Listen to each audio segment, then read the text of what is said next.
She is not going to make this easy for you because she doesn't want to be a slut. If she's making it easy for you, beware. Okay? Because you're probably not the first person she's made it easy for. And STDs are really contagious. So be very careful if she's making it that easy. You don't want it to be easy. You want it to be a challenge. You don't want a chick that's just going to jump on top of you and do whatever you want instantly. You want to work for it a bit. You want to make it happen. You've got to make sure that you're leading the situation. She ain't going to do it. She doesn't want to be a slut. So you're going to have to make sure that you're controlling these situations, guiding her through, and making sure that you're pushing forward for the next step.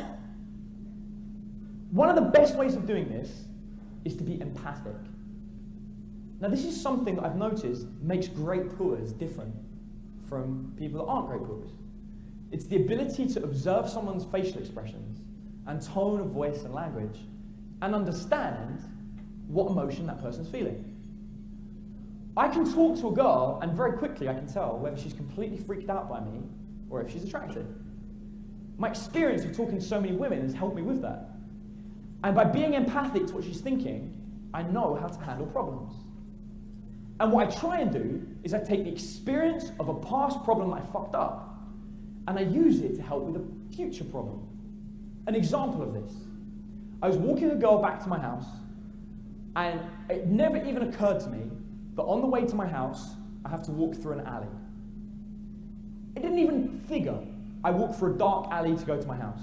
My house was 5 minutes away from the nightclub. I live close to the nightclub and there is a shortcut that shaves half an hour off the journey through a dark alley at 2 a.m. with a girl that I've never met before. The first time I walked the girl through there, she physically recoiled. She went, she walked through the alley like this. It took me half an hour to calm her down afterwards. She's like, I'm sorry, I thought you were going to kill me. I'm sorry. She read about it all the time. Random guy, he's cute, brings me to his house that's supposedly 5 minutes from the club, takes me down an alley, kills me. I thought it was going to happen. She's like, I need a moment. And she's like drinking. And so I realized that this alley was going to hinder my gaming effort. Now I could have done the typical puller thing. Well, if she was attracted to me, it wouldn't matter, right? I've got attraction, fuck that. Fuck the alley. She don't even care about her own life safety because she wants the cock. No, that's not really going to help, actually. So instead, you deal with the objection, and you deal with it in advance.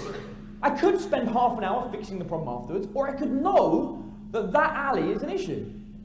And what you do is you disqualify it. You disqualify the situation. Now, there's a whole bunch of blank faces looking at me right now when I say disqualify. And they're looking at me like that because they see that word written down on websites a lot. Just disqualify, you'll be fine. Disqualify, great. Wait, what is that word? What does that even mean? When you're disqualifying a situation, what you're really trying to do is you're going to make it very clear that it isn't a problem in advance of the situation.